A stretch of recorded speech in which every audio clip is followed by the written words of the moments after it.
Oh,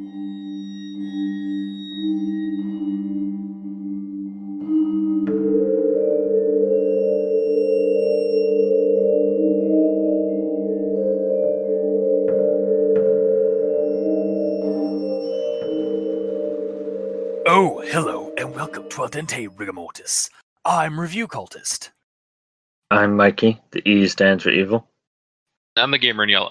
And we're here to discuss those internet stories, most creepy and most pasta, and be critically silly doing it. Tonight we have SCP-3288. So, yeah, it's going to be another SCP entry that we're discussing today, so get ready for some kitchen work. This one was suggested to us by Charcoalman, one of our lovely fans. Old Charcoalman. Oh, yes. Him and his Nightmare Fuel artwork. Doing God's work. Yes. What God? Well, we'll never tell. It doesn't matter. Yeah. A God. So SCP-3288 is on SCP Foundation, obviously, so you can go check it out there. It seems like it was first posted by Metphysician in 2017. According to the history thing, if anybody wants to correct us on that, feel free. I will change up I'll fix that in the description if something comes up. And I guess we'll dive into what this particular SCP is.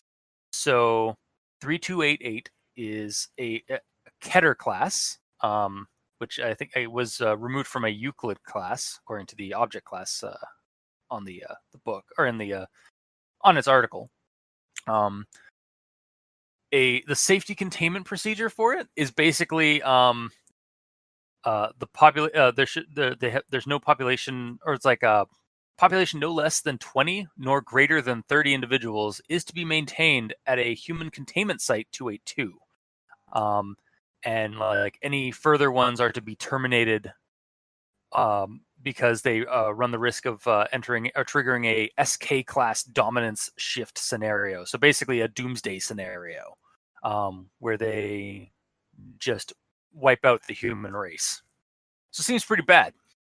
And as we get into the description, they're basically a highly predatory species of humans or humanoids that all exhibit a wide range of malformalities and deforming mutations as a result of inbreeding, severe inbreeding. But they don't have any of the negative connotations that seem to accompany that, like stillborn and like all the things that happen when you do inbreed. Like they don't have any of the negative issues, unfortunately. I'm gonna say they have some negative issues because they have like no legs, they have shit like that.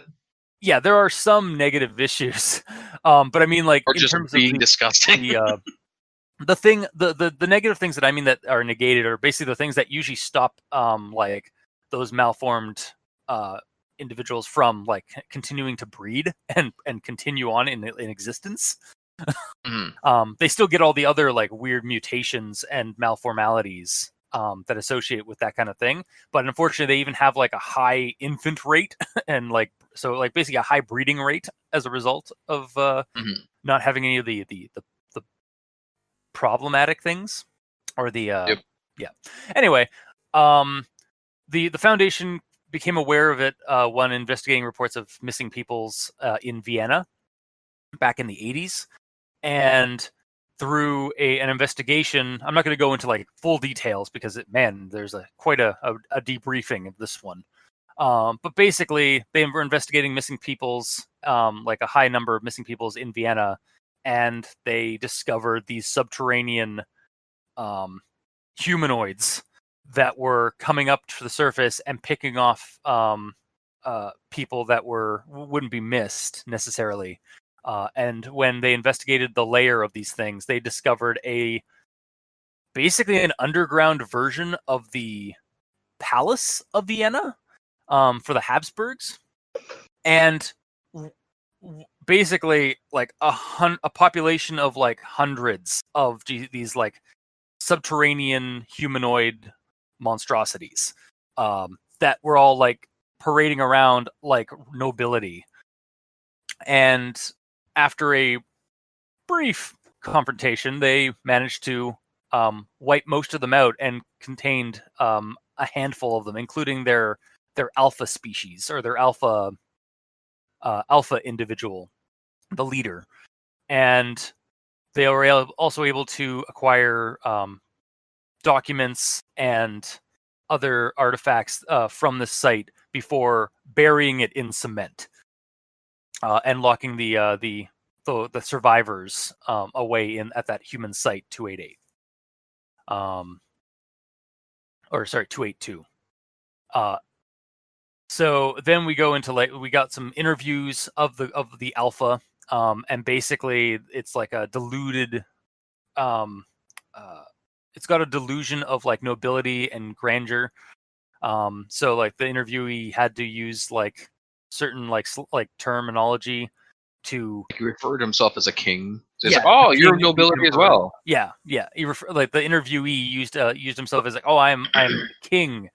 It's like, and a fellow ruler. I see, and you are quite superior, as you have me in quite a pickle. Like that kind of like talk.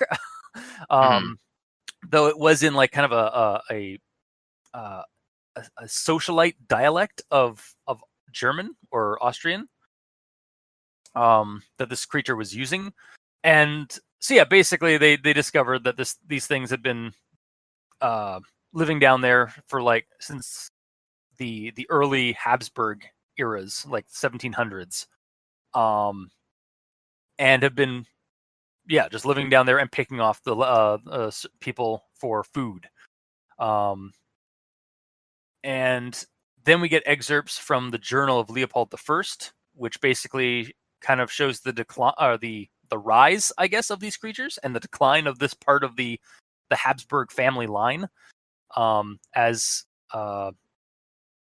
the Leopold I apparently went in and was with the help of a witch of sorts, discovered occult sciences that could help bring up the bloodline, or strengthen the bloodline of his family, while also unfortunately causing mutations as a result of inbreeding. But again, removed all the issues that come with inbreeding, such as like infertility and short lifespans, but keeping all the other mutations. And then there is a more recent encounter with a creature, or one of these creatures, in 2016, where they hunted down this creature in the Black Forest of Germany, tracked it down to a derelict hunting lodge, and captured the creature while rescuing one of its victims. There was a handful. There was 9 bound women in this cabin that this creature had been like kidnapping. One of which was still alive. The other ones displayed ruptured lower abdomens and evidence of partial cannibalization from within. And the woman that had survived had a swollen lower abdomen, and it was throbbing, and the woman was screaming to the operatives to get these things out of her. So that she was rushed, or she was brought in via helicopter for extraction, but the helicopter crashed mid-flight, like not even 5 minutes after the flight.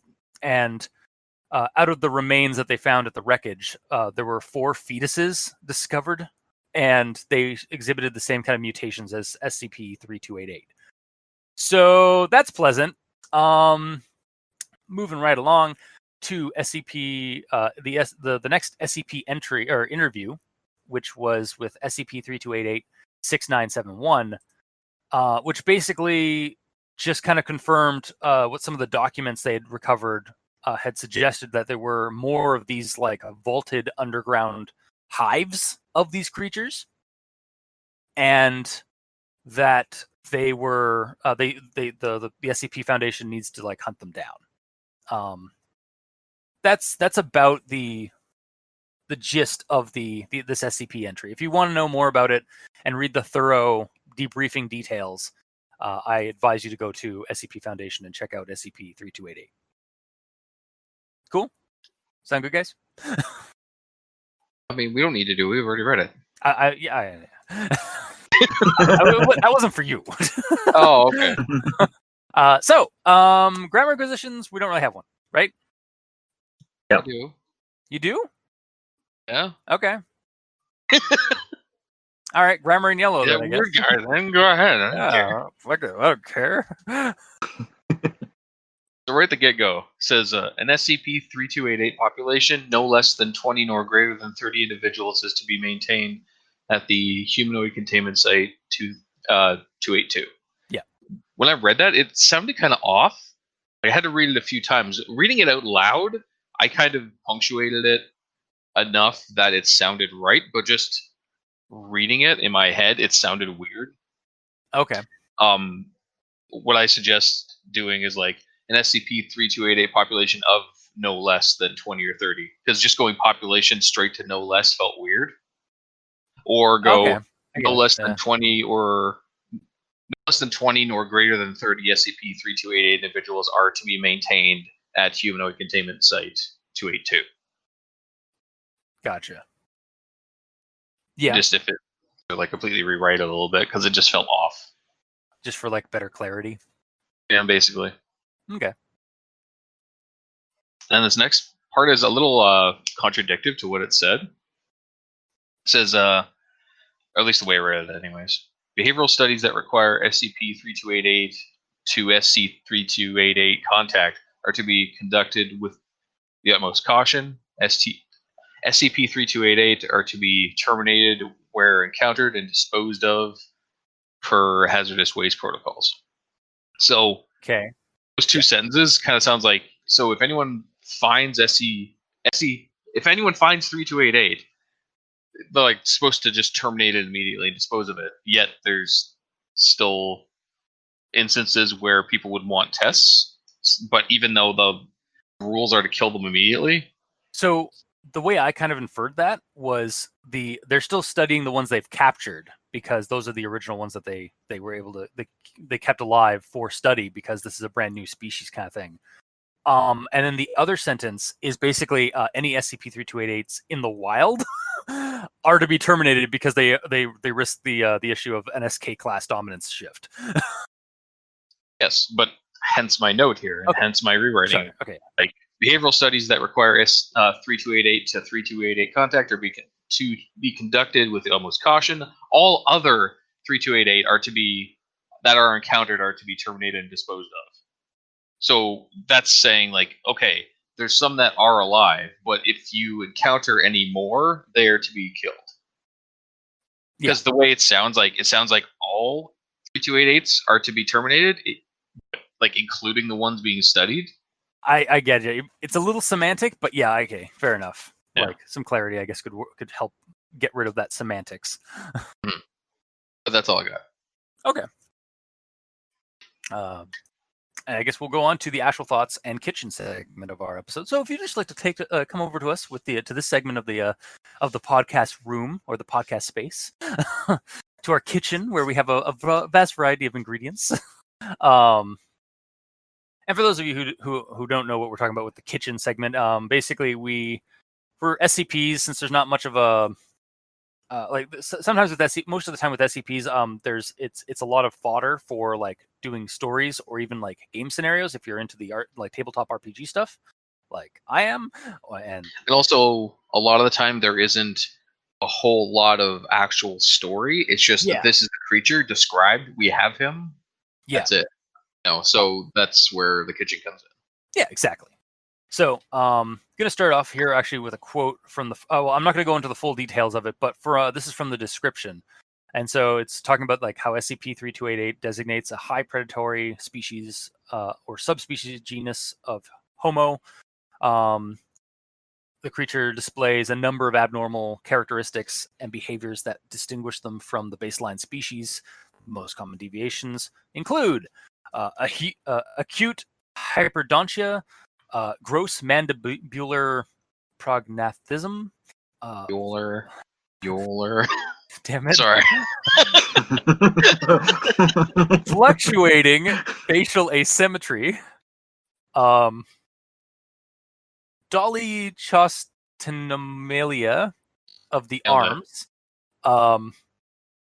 Arachnodactyl and polydactyl. Kyphosis.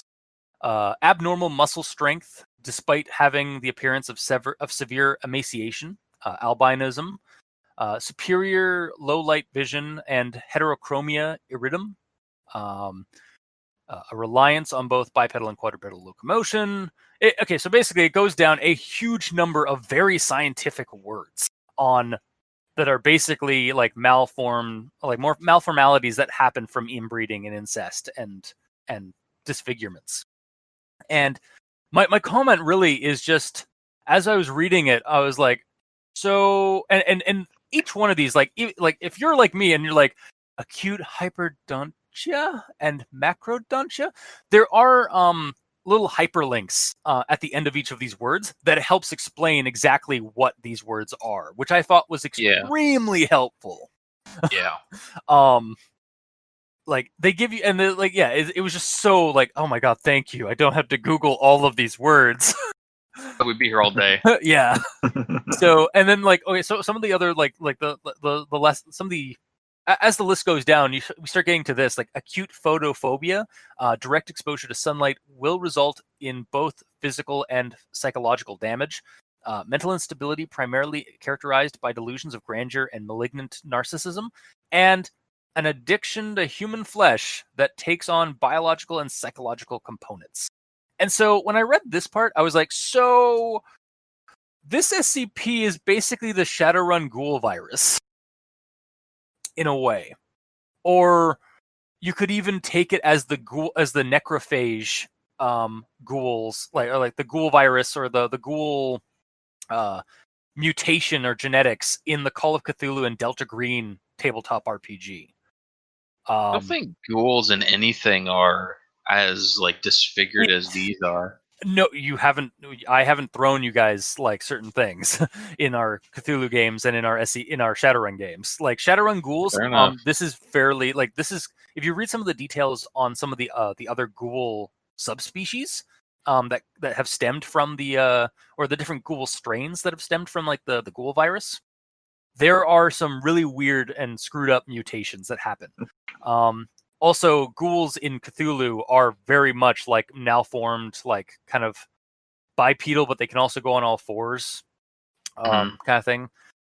And I was just, so like, it was just like, wow, this is like, but you guys have basically just described Shadowrun ghouls. I'm in. Like, I want to read more about these monsters, and like, what more? Tell me your fodder, game. Let me use this for fodder for my tabletop RPG to throw at my players. So I just realized when reading over the description again. Yeah. All the awesome art that Charcoalman's done. Yeah. Not albino. Not like super pasty white. I mean, to be fair, he does put a lot of blood smears. So maybe some of that pinkishness is just like the blood that they've been like eating on or dining on. Entirely possible. Yeah. And so another thing here is like this is after that description, we get kind of a little bit of a blurb about basically a debriefing. So Agent Cyril Novak and Diana Fisher were dispatched to Vienna in order to determine whether or not a number of unexplained disappearances were of an anomalous nature. Interviews with law enforcement and government officials reveal that human remains belonging to 3 individuals had been recovered, but that this information was not released to the public due to concerns of causing further panic. These remains were promptly confiscated and delivered to Humanoid Containment Site 282 in Graz. So first off, yeah, right here, like, this is a debriefing of a Delta Green game. Like, straight up, like, or like any kind of like tabletop game or like story where like, or game basically where you have like an agency that is trying to keep monsters under wraps. Like, this is basically like how that would play out. Like, you could either use this as like a debriefing for the scenario you just played, or as the kind of walk in for the seed scenario. One thing I do have to point out at the end there, it says I will say that this SCP entry is a lot less redacted than what I'm used to from SCP articles. I mean, not at all. Yeah, like there are some parts of it that are like under like access, which is great, but like this is just in like the main like description, basically, like right after the bodily descriptions of these creatures. This is like a debrief of what happens, and like we're getting like humanoid containment site 282 in Graz. Like we're getting a location. We never get locations of places. They're always in redacted land. Yeah. It It just might be a seems, situation though, because these are so dangerous. yeah, It's good to know as much as possible so you know what you need to do with them. that's fair. Yeah. And then here's one from the Field Log 3. So I'm jumping up ahead a little bit. This is so from Field Log 3, 10/08, 1988. Panic spread among the remaining SCP-3288s. MTF Sigma 6 would exploit this opportunity and employ 3 methylfentanyl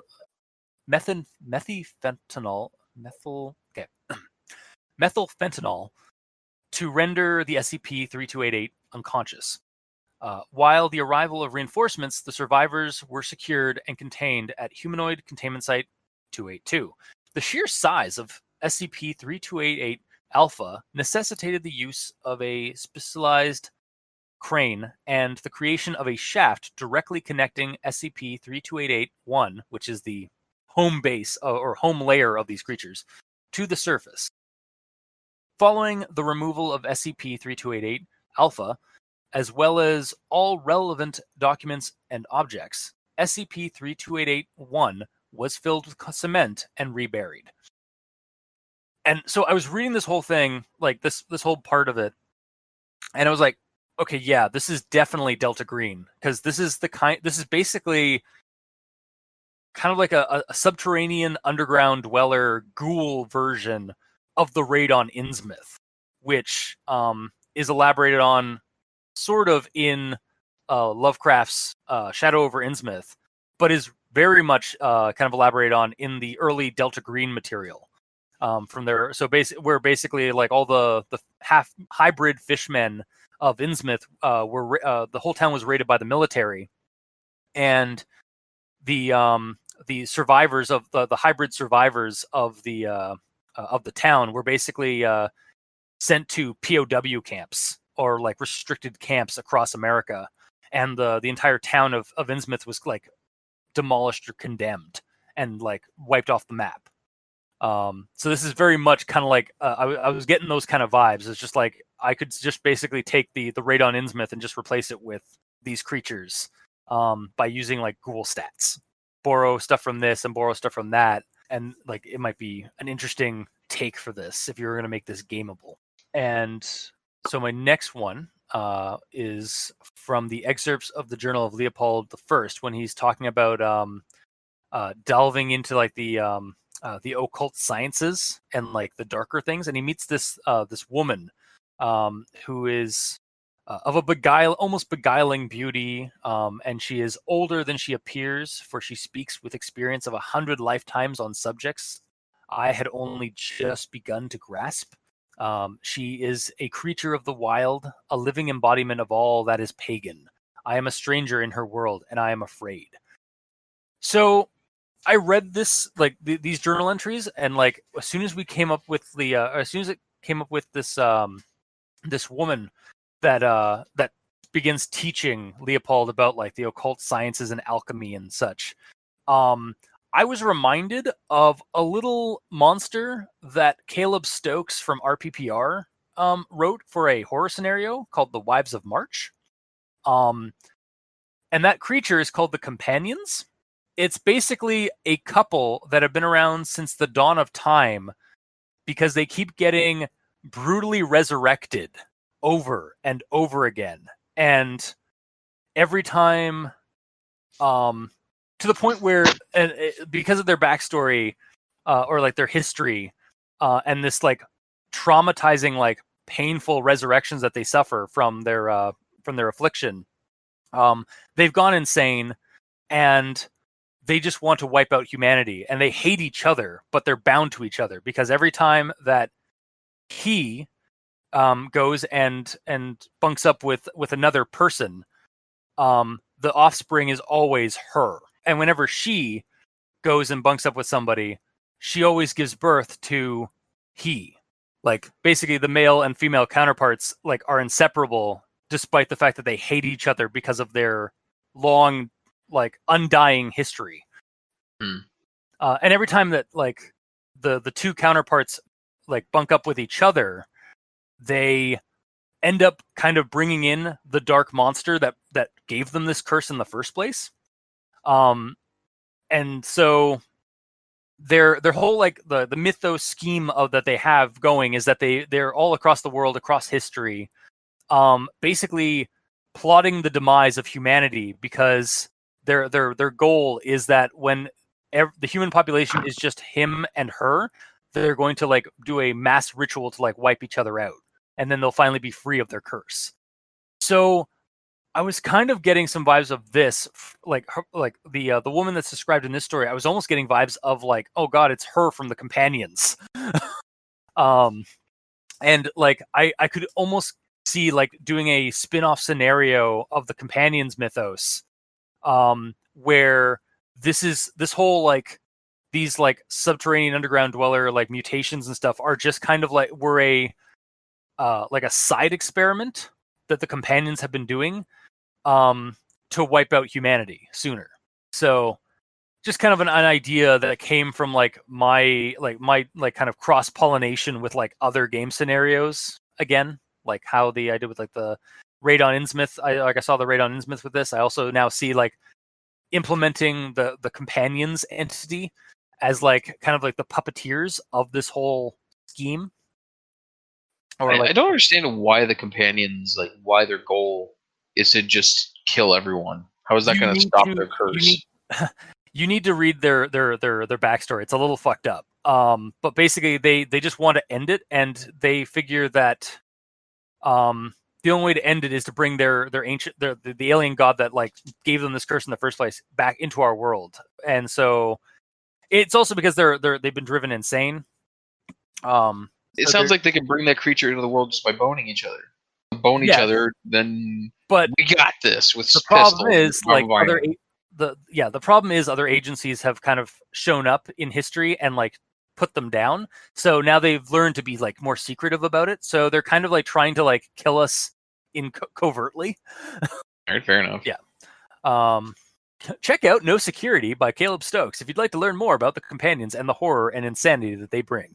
But yeah, so just kind of an idea again that came after I like heard about this this teacher that Leopold I learned under, and like where he got all his like mad occultism and like alchemy from. I don't see the connection between the two, honestly. I don't know. Maybe I saw it, but like because she's a woman of beguiling beauty, which is generally what the female companion is all about. She's also older than she appears, for she speaks with experience of 100 lifetimes of subjects that I've only begun to grasp, which is kind of their thing. So like every time they're reborn, they have the accumulated knowledge of all the previous incarnations. Mm-hmm. It's kind of like an ant, like they're kind of like that of like an ant, where like every time a new companion is born, they add on accumulative knowledge. Yeah. So like basically it makes them like super good at like almost everything, because they've spent historical time acquiring knowledge and honing skills, and that will just basically gets muscle memoried to the next incarnation. Like they know kung fu when they're like a toddler. Exactly. Yeah. They just don't have the muscle. They just don't have the like the muscle manipulation because they're a toddler. I get it. Yeah, like they're still human, but they have all the knowledge and know-how of things. So, and so going on to my next one. This is actually my last one before we hit recommendation stuff and before you guys do your stuff. So this is regarding the other documents recovered. So one document of singular importance contains a list of vaults similar to SCP-3288-1. The Foundation has used this information to locate and neutralize SCP-3288 hives, but the document itself has been the cause of concern, half of it illegible due to mold-related damage. This means that at least half of these vaults cannot be located and will continue to be a significant threat to the public. I think this just speaks for itself, like for fodder for a game scenario. Like, you could run just basically a vault/bug hunt, like across Europe, like where the Habsburg Empire existed, which was most of the old world, like Eastern Europe, Western Europe, Southern Europe, like parts of Africa, parts of Asia. Just like, yeah, you could just do a whole campaign where you guys are just like part of the Foundation, or maybe part of like an agency that is hunting down the hives, and just dealing with different kind of versions of these hives. Like they could be different, like they could have like some similarities in terms of like their whole like weird subterranean culture mannerisms and stuff. Yeah, mannerisms and culture kit and stuff like that. Or like they could have the similarities of being all nobility, but they could be all of different types of nobility. Because I did a little bit of research. The Habsburg Empire they had dominion over all of Europe at one point. Oh, okay.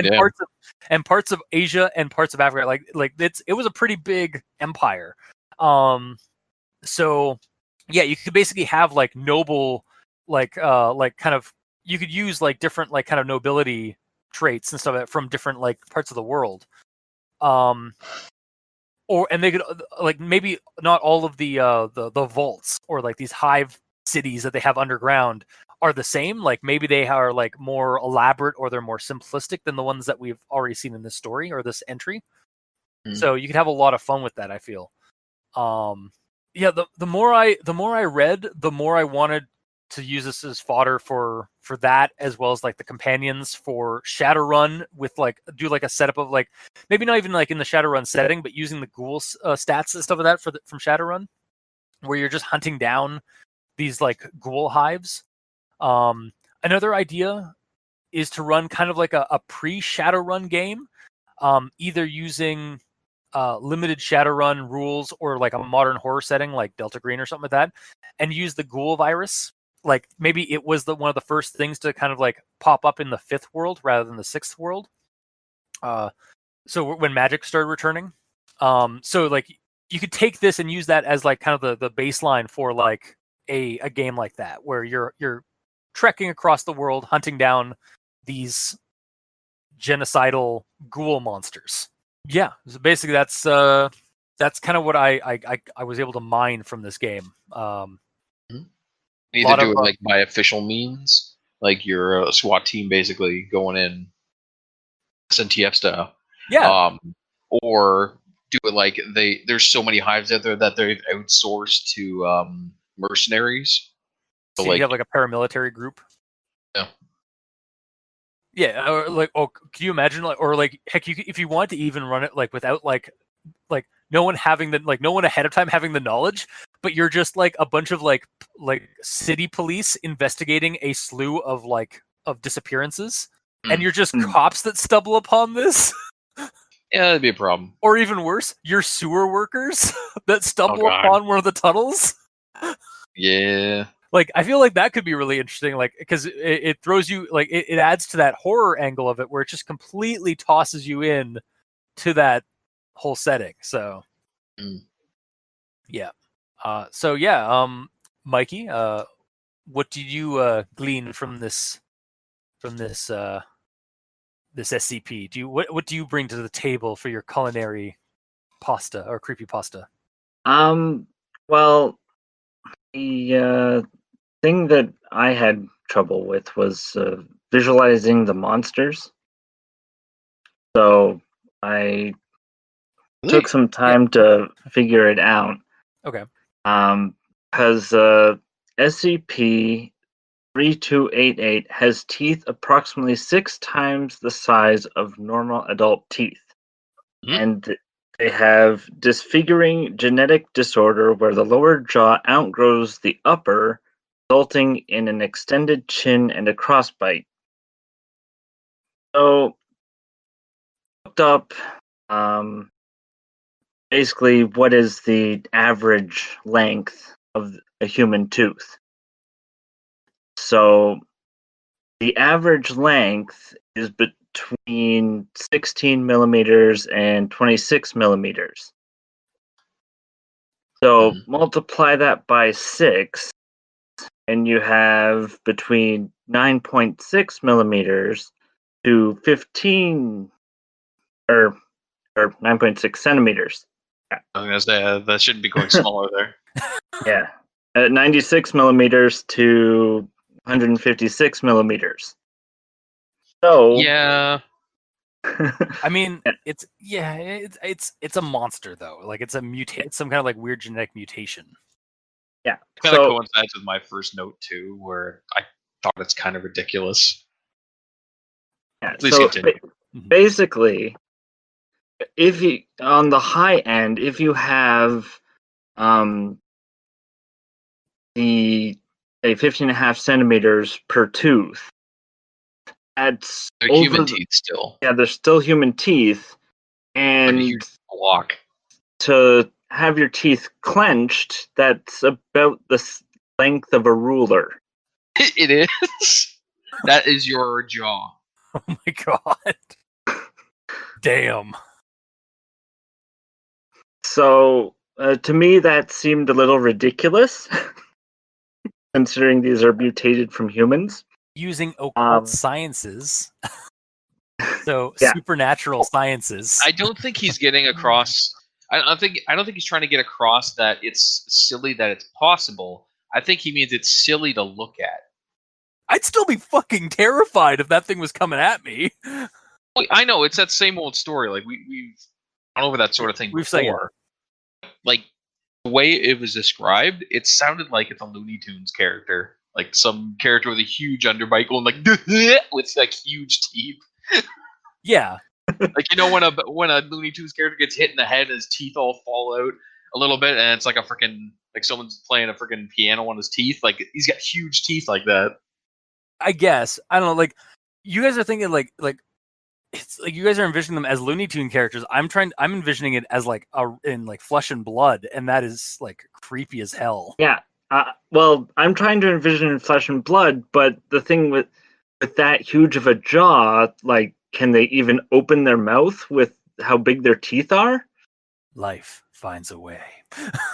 It's just I mean, like the teeth are unnecessarily large for what they do. You don't need a tooth that's 15 centimeters long to consume human flesh, which is what they do. So is this a case of like there's too many details for its own good? No, it's ridiculous details. It's just like the Harbinger experiment with DK mode. Oh fuck! It's that all over again. Oh god! He even have long arms. Yep. Oh, what if that Harbinger experiment was just like a modern day like version of these creatures? My god.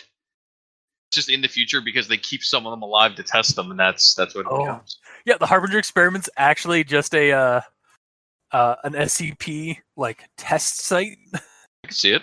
God. But please continue. Sorry, Mikey. Yeah. But it does sort of explain a little bit, and I sort of made it a bit more believable. So it says, with more than 60 teeth unevenly distributed over 6 distinct rows. Mm-hmm. Have you ever seen the Coneheads? No. Okay, hang on a second. Continue. I'll bring it up in a second. Anyway, so basically the way I visualized it was basically with checkerboard teeth. So you take a checkerboard, and the light spaces are, say, the bottom teeth on the jaw, and then the dark spaces are the upper teeth on the jaw so that they can up and down. So when you close the jaw, it would only be max 15-20 centimeters. I see what you're saying. Yeah, Mm-hmm. Ha! And still a big grin. Yeah. Yes, like that. Yeah. So like, yeah, it's basically got like shark teeth, where like they're different rows. Yeah. yeah.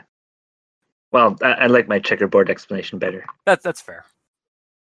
And yeah, for anybody who's listening, like, yeah, I just showed them an image of the scene from Coneheads where Dan Aykroyd's character goes to a dentist, and because he's an alien, when he opens up his mouth, it opens up and he's just got like row upon row of like shark teeth, like kind of, or like and he has to like expand his like flesh out a bit from his mouth to like get to the whole thing.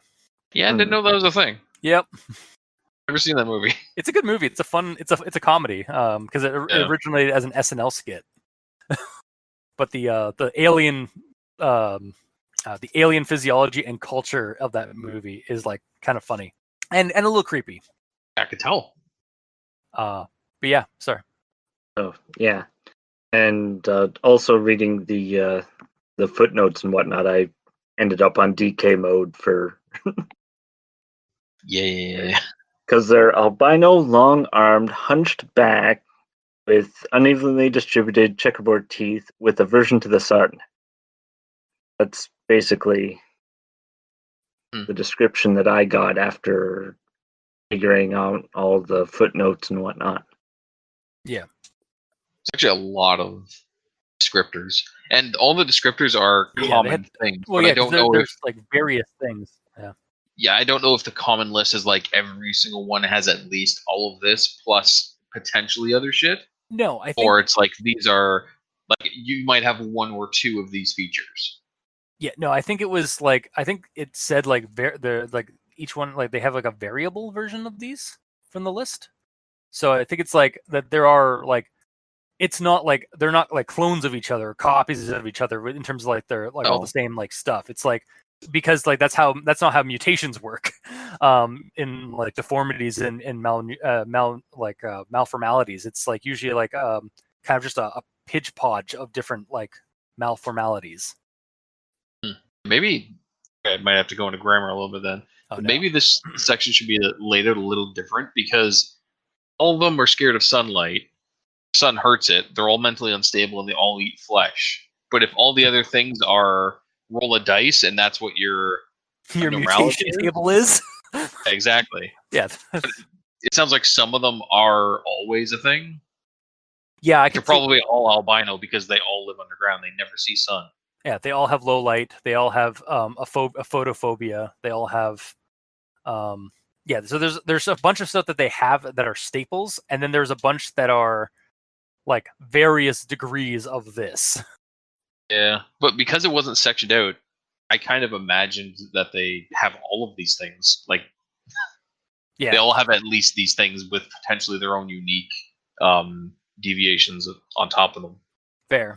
I guess that is a strike against this SCP entry. Mm-hmm. Unless that is what they were trying to go with, and I could be completely wrong. Maybe they are all supposed to have all of these malformalities, and it's just DK mode all the way down. That's what they've evolved into. Yeah, there's still some oddities outside of that. Yeah, yeah, they're all DK mode. Yeah. Somebody. That's what the alchemical like sciences all did. They basically just cracked the DK mode in reality. Or in genetics. Everyone likes DK mode in GoldenEye. What if we made it for real? Oh god, we shouldn't have done that. Cut to like the 17th century or the 16th century, or like whatever the 1700s is. It's like Leopold the First is like, no guys, like I was like, sir, you've created monstrosities. Like, I mean, I know it's a little scary now, but trust me, your descendants are gonna love it. Oh god, why? I have foreseen through my wise and beautiful witch that she has seen into the future, and DK mode is glorious. She's seen into the future, and it is DK mode. She can only see up until the N64's life cycle, however. So yeah. God damn it! I thought we were done with the DK mode for that story. Never. And then it came back like a horrible, like a plague of monsters. Yeah. Just living underground in vaults. All right, I think I've touched on the nose enough on that one. Mhm. All right. So continuing on. Yep. The weakness to light sound interesting, and it reminded me of Alan Wake. Yeah, So, the darkness. but it's not the darkness. It's just creatures that have an aversion to light. Yeah, it's basically like vampires. Yeah. Like biological, like how because there's a bunch of movies that like treat that as like an actual like thing. Like I think Blade actually does it like that pretty well. But also Yeah. like the monster, the ones from that Will Smith I Am Legend movie, where like they can't, as soon as they like go into the sun, they start like bubbling, and their skin starts like bubbling and like and burning up because they're that sensitive to it. And I think that is actually a condition. Like it is, photophobia is an actual condition that people have, or that people can have. Like I think, but the majority of these are basically like real life, like malformed conditions. They're just brought to like the nth degree, or like to like a super degree. Yeah. Kind of makes it creepier. Yeah, that's all. Like these are all real things. What happens if we just like throw all of these into this in the kitchen sink into a singular entity? Oh God, why? Yeah. Interestingly enough, you can get a 32,000 lumen flashlight for less than $1,000. Less than $1,000. I'm sold. Holy shit! $3. Damn it! It's actually just $32 because it's 32,000 lumens. They pay you by the 1,000th lumen. Nice. We like to have fun here. Yeah. It's keeping with the timeline. Like you could have peasants and whatnot mobbing against the houses and coming on, finding these Ooh. creatures. Yeah, like I could actually see that game again, another gameable kind of idea for this. I could see this being run in Zweihander. Because it's Back in Leopold's time. Yeah, basically, yeah, because that's around the time that game is like the time periods that are like ideal for setting that RPG in. And you play as like, you're not playing as like mighty fantasy heroes in that game. You're playing as peasantry. Or as like there's a whole like table on the like a whole like 100 point table in that game where you just like select occupations of that time period, like rat catcher, town guard, Chicken chaser. apothecarian, like all kinds of like basically just like everyday peasant jobs, and that's your class essentially. So yeah, I could definitely see this being in Zweihander and just running a Zweihander game set in 1700s, or like maybe even like slightly younger, or like slightly maybe a little bit more modern, like maybe like in the 1800s, or like the early 1800s, or like just before the Industrial Revolution kind of thing. So they've had time to perfect their mutations and such. Yeah, exactly. Yeah, 100%. I could see that. Yep. That'd be interesting. Mm-hmm. I might have to run that someday, guys. Get ready to learn a new system. Don't worry, it's percentile. And yeah, my other note here is that they're basically just vampire cannibals. Yeah, basically. Oh. Really what they are, to me, is like they're basically the fear of like the rich and powerful, like noble family, like the super corrupt, like rich family. Yeah. They're that peasant, or they're that like kind of that fear that a lot of people have of like the rich. Except instead of like that common term of like eat the rich, it's the rich eats you. Oh, they're in Russia. Oh yeah. In Soviet Russia. Well, I'm sure the Habsburg Empire probably did creep into Russia at some point. So And there is the old rule that royalty has to marry other royalty, so Yeah. there's been inbreeding for years. Yeah, this is definitely playing on a lot of like stuff from like history, like historical like issues. Like again, like Blue Bloods is basically like you breed within nobility to keep the bloodline strong. Like, and that's a big focus of this like society that these creatures have, is like that their blood is strong and like it will purge out the surface dwellers, like the peasantry or the meat as they call us.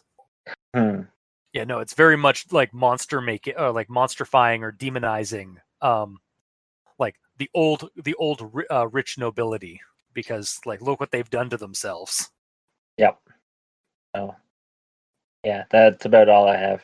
Cool. No, I think I can kind of get behind, like, it is kind of silly if you try and think about it in DK mode, you son of a bitch. But at the same time, I also really like the idea of like that, like playing, like doing a game or a story where you're like the peasantry that come across this stuff. Like throw out, like get rid of modern technology. You have to deal with this with pitchforks and torches. Yep. Yeah, that just amps up the horror of that. So, all right, gamer, what do you got? What have you? What insight have you not shed light on yet? With the 30, too much, honestly, because I've been yeah. chiming in whenever you guys talk about something that I was going to talk about. I mean, it's kind of the nature of the beast. That's fine. I like how when you open the field logs 1, 2, 3, it says access granted. That is really cool. Yeah. Yeah. I wonder if that's like a new thing that they've been adding, like as a result of like the SCP Foundation like growing and developing. Also, we're in like, I just realized, yeah, this is 3288. So they've got 3,000 entries. Yeah, it's pretty awesome. Yeah. So we're never going to run out of SCP entries. No. You could be specifically just SCP. Like, that's what we do for the entire podcast, and we'll never run out. Yeah. Tonight on Al Dente Rigamortis presents SCP Safari. Yeah. So we get to the part where the soldiers are going through the crypt and everything, and they find the huge sealed door. Yeah. Then they immediately go, "We should open this."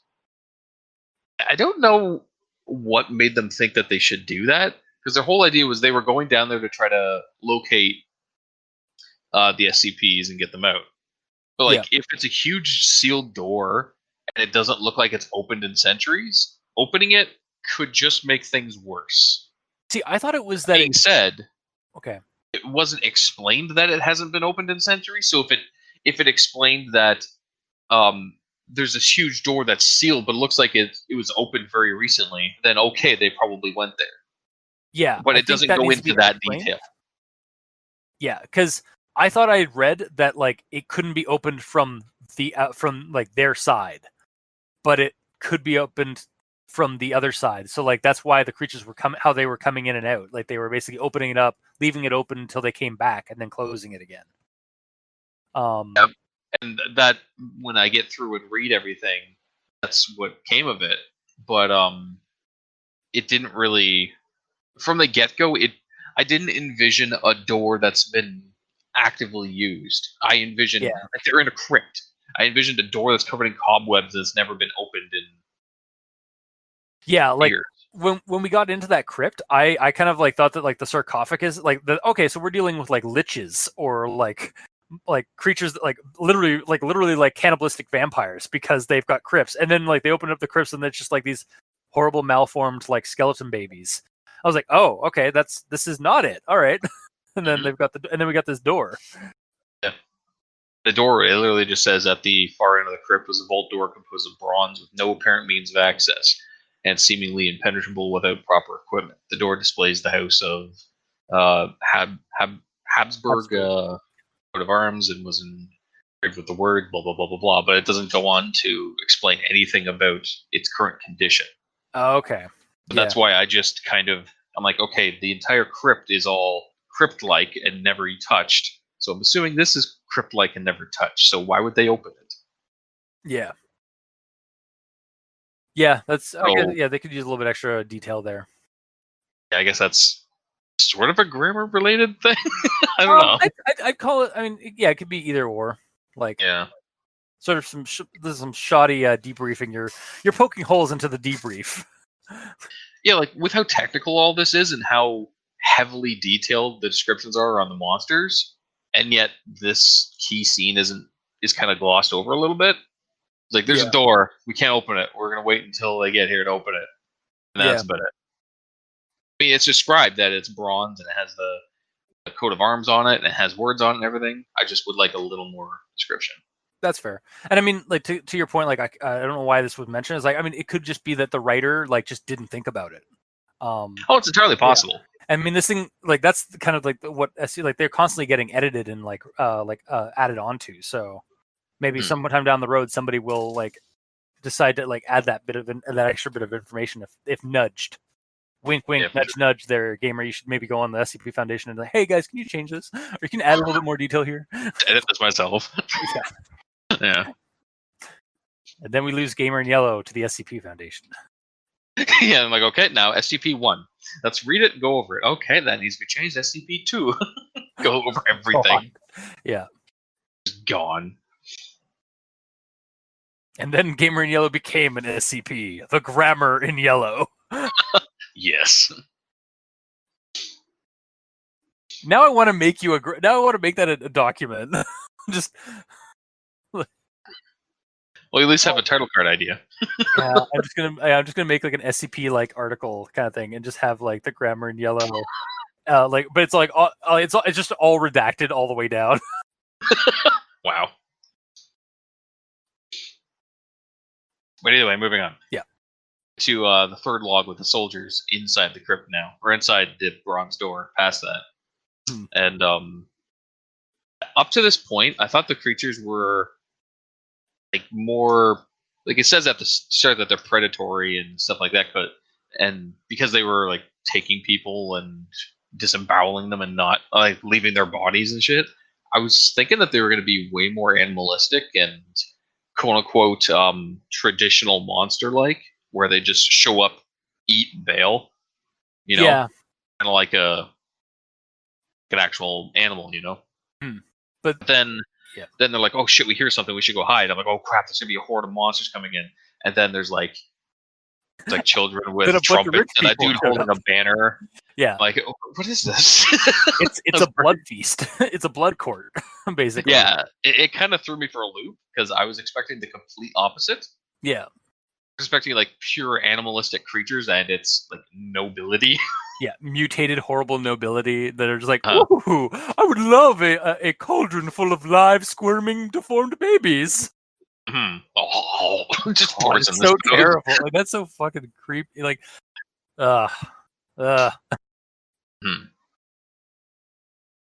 It is kind of weird. That, like, yeah, like I wonder if like, because they do steal people from the surface, but I wonder if they encounter like resistance, they just straight up kill them and eat them there. Like they go into a little bit of a blood frenzy. Yeah, that is kind of what happened. But I'm surprised that we didn't get like more information about that. Like one guy like failed his hide check and was hiding behind a harp. And no, I didn't mean that. I meant for the when we were up on the street where like the two agents were like wiped out by one of these creatures, but their bodies were left. Like one was decapitated and in the river, and the other one like was disemboweled, but like slinked over to an alleyway and died. But they weren't. I'm surprised they weren't just taken like the other people. So I wonder if like a convenience. Yeah, I wonder. I almost wonder if like it almost would have been better if they had been taken, like, and there was just like some blood smears or something where they were, because that way we still get the tracker because they have a tracker. Yeah, so it kind of is weird that they left the bodies because they wouldn't. Yeah, because it seems like they pick everything clean. Yeah, and they're always looking for new like sources of meat. Well, actually, they don't always, because in a later entry, and there was the guy that was in a cabin, and he had like 9 women were like killed on there. Yeah, that was like okay. Let's just straight up like he was impregnating these people to like to increase the population of Of these course he creatures. was. Yeah. But my point is, like, they still were 90% intact.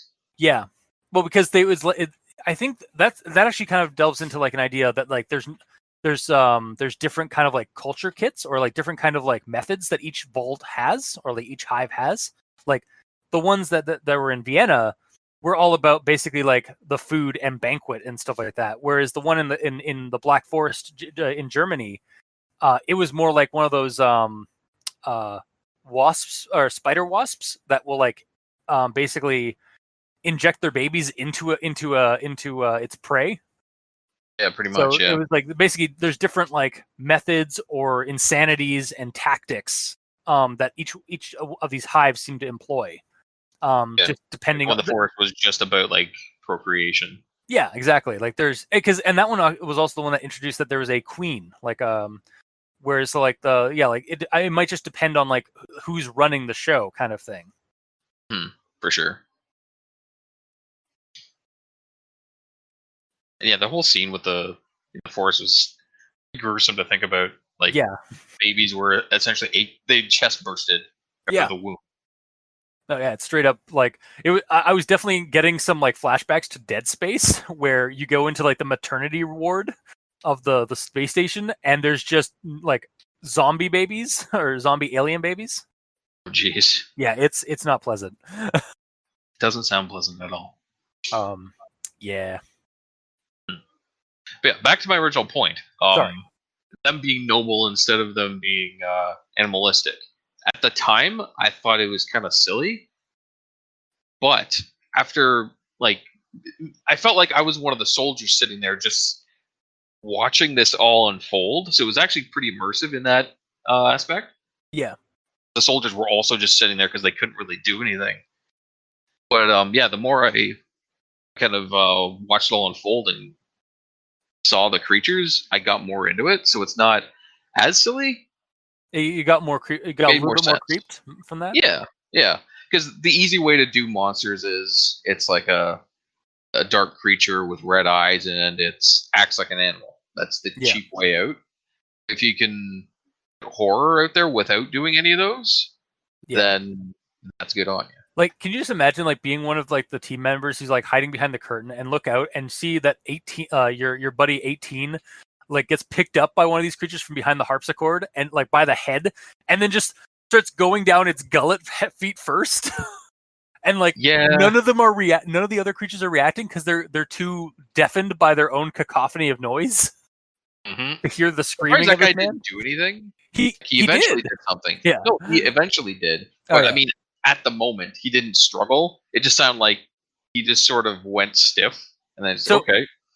Yeah, that's the case where like he failed his sand check and he entered a fugue state. Oh yeah, okay, fair enough. and then he snapped out of it when he was inside the stomach of this creature and like fumbled for a grenade. Jeez. Oh yeah, it did say that those are like a really tall creature, so his stomach is as big as a man. My God, it's so fucking terrifying. Unless he's probably in there like a fetal position kind of deal, right? Yeah, or like at the very least, like standing he's up inside squirming him. and stuff. Yeah. Still, like, I could see. I did get a little bit of like comedy of him just like going like down this like hole down this thing's gullet. I was like, really? Like, but at the same time, it's like, no, that would be really horrifying. Like, I've seen graboids do the same thing. Yeah, I just like replace, and I've seen like monsters, like humanoid monsters, do similar things. Like, there's a movie where like this woman turns out to be like a half human, half snake thing, and so like she just like opens her jaw like inhumanly and starts eating this little girl like head first. Yeah. Creepy. It is.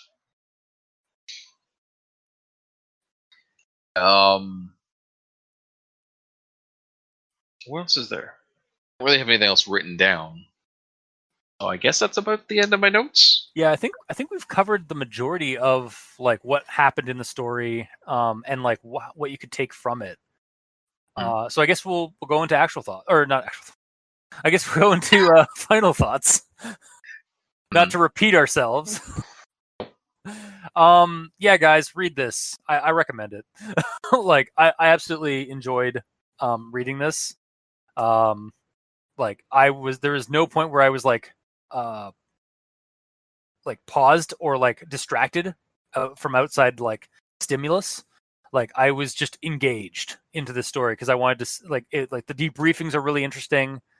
I love how this entry like gives us detailed descriptions after giving us the scientific words. Like it doesn't it holds your hand, but in a good way. Like it elaborates on like the scientific words it's using, so it's not just doing technobabble or medical jargon for you. My tiny note on that was I like the red numbers to get more info on the techie terms. Lets the reader stay in the story and not have to Google everything. Exactly. Yeah, I loved that it had that. Yeah, I could see this being used in Delta Green or in Shadowrun if you felt so creatively inclined.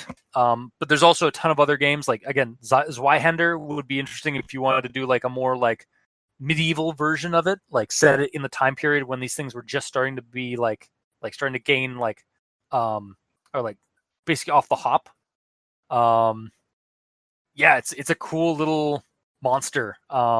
That is basically just a social commentary on the rich are corrupt and monstrous. So yeah, I'm down. I recommend this. Mikey, D stands for evil. Your final recommendations. Well, I'm going to recommend this as well, but mostly because there's more of a story to this than some SCP entries we've done before. Mm-hmm. So it gets that level of immersion that you can actually see the sort of SWAT team going in and making mistakes. Yeah. Well, didn't really make too many mistakes, honestly. Yeah. Well, it's up to the guy behind the harp. I mean, okay, I'm sorry, but if you're in like a panic, like they did the best they could. The majority of them survived, but we had to have one red shirt die to see how bad these things were. Yeah. Yeah. Like otherwise, perfect, but yeah, they weren't operating out of Derpland. Yeah, they were. Yeah. They were. Yeah, these were not Derpland agents. These were like professionals. Hmm. I'm not going to, and I mean, he did 18 number 18, Android 18. I'm pretty sure it's 18. If I'm being wrong, future me just like scoff right here and tell me that I'm wrong. Boop. Nope, past cultist. For once, you were right. According to the SCP entry, it was Sigma 6 Agent 18. So yeah, good job. Boop. Thank you. But or screw you, one or the other. Yeah.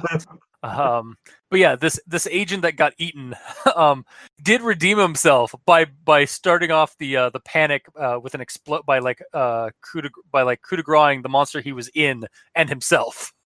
Mm-hmm. So and that did give the others an opportunity to like basically deal with the rest of them because they were all like skittish and panicked. So yeah. Honestly, it was probably one of the better SCP encounters like the agents have had. Yeah, they weren't like flying in a helicopter, shooting a heavy caliber sniper rifle at a running target and shit. It was all realistic stuff that I could see actually happening. Yeah, which adds to the immersion. And like really like out of like they only lost like maybe three agents in total, which is probably pretty good for a run for like a mission. In this first instance, yes. Yeah, for a first contact encounter with a monster with an SCP entity. I'm surprised the kill count for the agents wasn't higher. I mean, after 3,288, they got their shit together. Yeah. Yeah. Actually, one thing. So the team in question, they're called Sigma 6 or the Hell Singers. Not gonna lie, I almost said Hell Jumpers a couple of times. Yeah. And I mean they are kind of the same kind of like squad. Like they're sent into like life-threatening like suicidal missions some cases. So First into hell. Yep. Pretty much. I like that they use the Sigma symbol to abbreviate their names too. Yeah. Pretty good. So that was a recommendation from you, Mikey? Yep. All right. And Gamer. I will also recommend it. I like that there's the heavy description on the creature. It's an SCP. They study it, so it should be heavily described.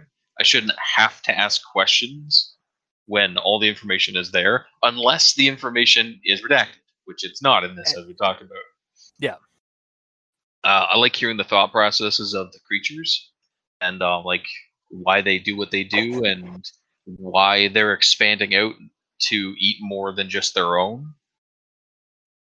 Understand at first, but after reading again and understanding what he's trying to say, basically just like because their bloodline is so strong, it doesn't matter. They can eat what the fuck they want.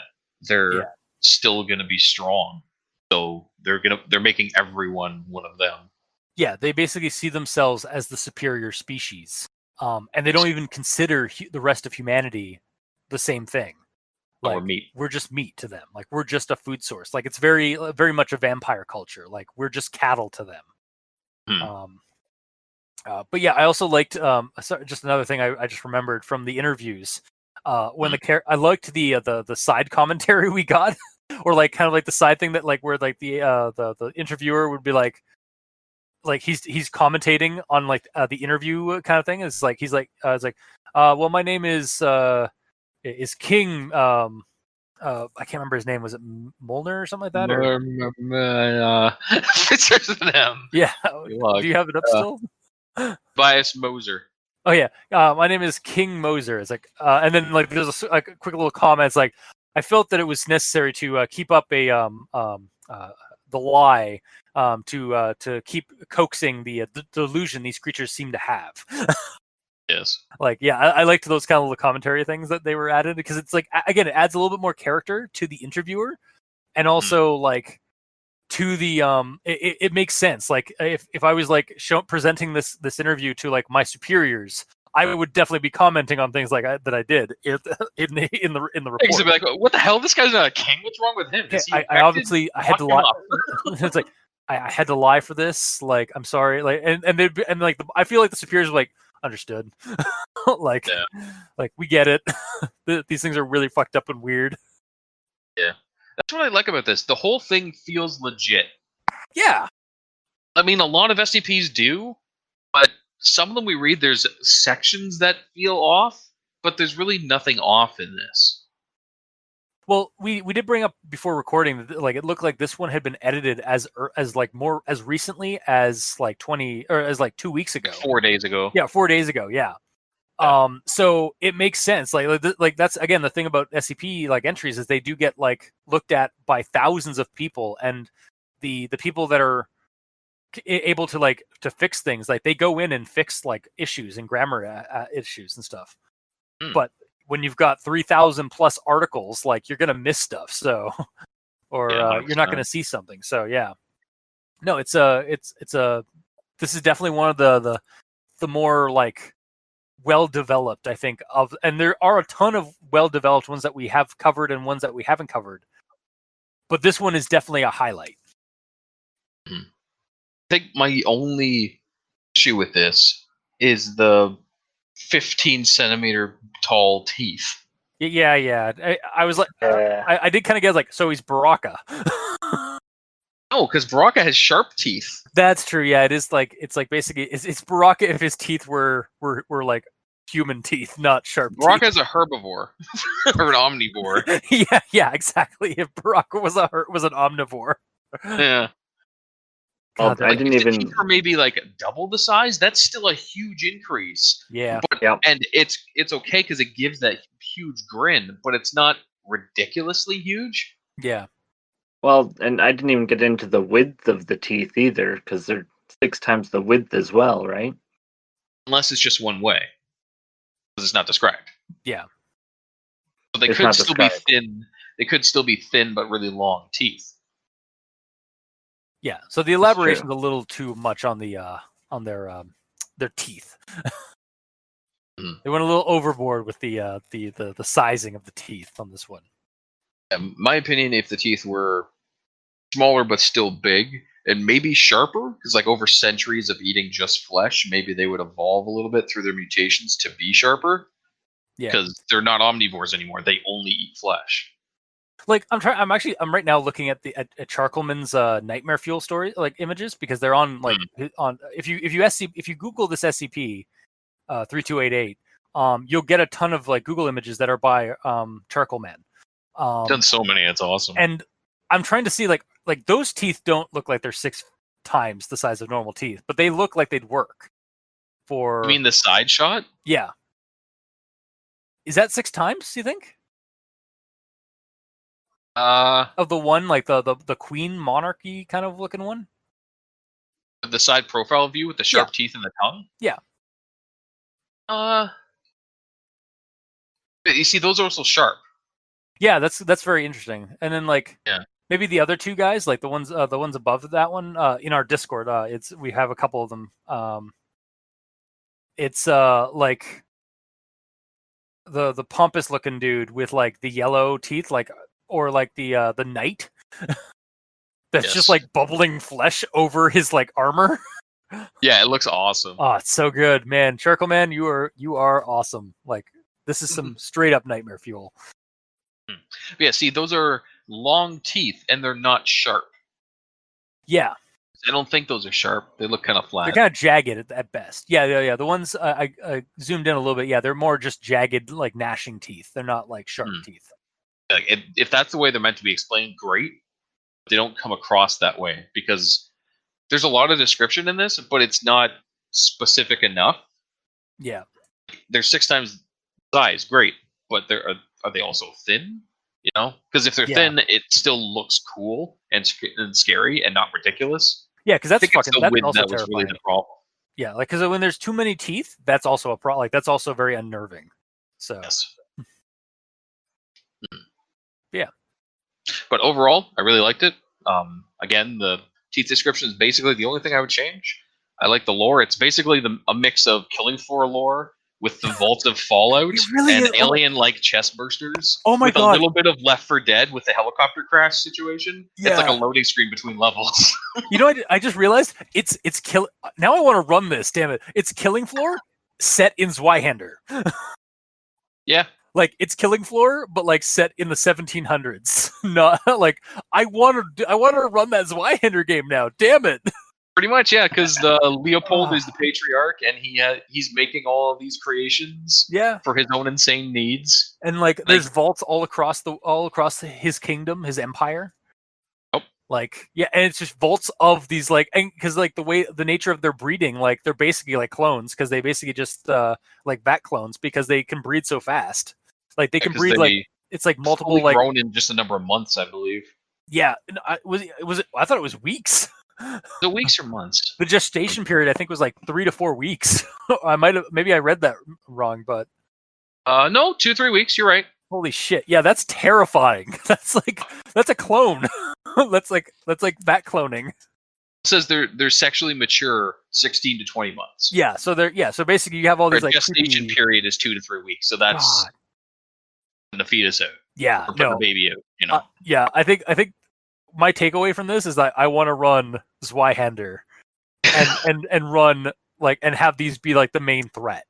The ye old Killing Floor. Yeah, ye old. Yeah, that's basically what is it? What would be like a good name for that? It's like yeah, I guess ye old Killing Floor. Like I'm trying to think of like an old timey name for that. I can't think of one though. Yeah, the Butcher's Block. Ooh. Butcher's Block. Yeah, I might change it to that, or like, yeah. It's anyway, referring to a block as in like a block in a town that's being targeted. A block in a town, but it also like a butcher's block is like the giant wooden slab that they put the animals on to. Like, well, I get it, but I mean dual meaning. Yeah, for sure. Yeah, no, exactly. Yeah, and god damn it. Damn it, gamer! I want to run this game for you guys.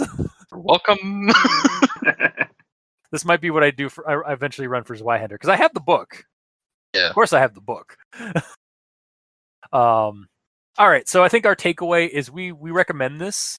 It's Yes. great for reading. It's great for taking ideas from it and like fodder from it for like a game scenario. I could see like a lot of the game scenario kind of stuff. I could also see like somebody writing a story about these creatures in different timelines, like different encounters could be done. As it is also like story wise, like this, there is a story to this one. Like Mikey said, like it's we are presented with not just an entry of like a cool looking creature, but also we're presented with like a story in an epistolary format, like different logs of various types. So yeah, it really works for that.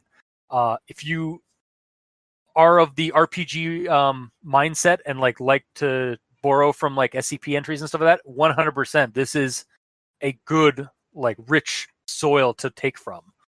So yeah, I guess 3 out of 3 would recommend. So that was this week's episode. If you like what you heard, or if you didn't, leave us a comment in the comment section below where this gets posted, whether it be on Podbean, Facebook, YouTube, or Tumblr. You can also send us emails at aldenterigamortis@gmail.com. That's aldenterigamortis@gmail.com. Where you can also leave us suggestions for other creepypastas, SCPs, Reddit no sleep entries, the works. I would like to thank Charcoal Man for doing up those crazy nightmare fuel like illustrations of these and these SCP entries and more, and for suggesting this one particularly. And you can also get a hold of us on Twitter. Mikey is at the E stands for evil. The Gamer in Yellow is at the Gamer in Yellow without the W because his name is really long. That it is. And I'm at Review Cultist. You can help support the show on Patreon. Go to Patreon and select the backer tier you'd like to support us at. We have extra content, early access, special episodes, dependent on the tier. To our patrons that are already helping support the show, thank you guys immensely. You're helping keep those hosting bills at bay, and we very much appreciate that. And to the listeners of our show and the authors of these entries and stories, thank you guys immensely, because without your listenership, we really wouldn't have much of a show. And without your stories and entries from the SCP, we really wouldn't have much of a show. So thank you. Until next time, I have been your host, Review Cultist. I'm Mikey, the E stands for evil. And I'm the Gamer in Yellow. And this has been Al Dente Rigor Mortis. Sleep well.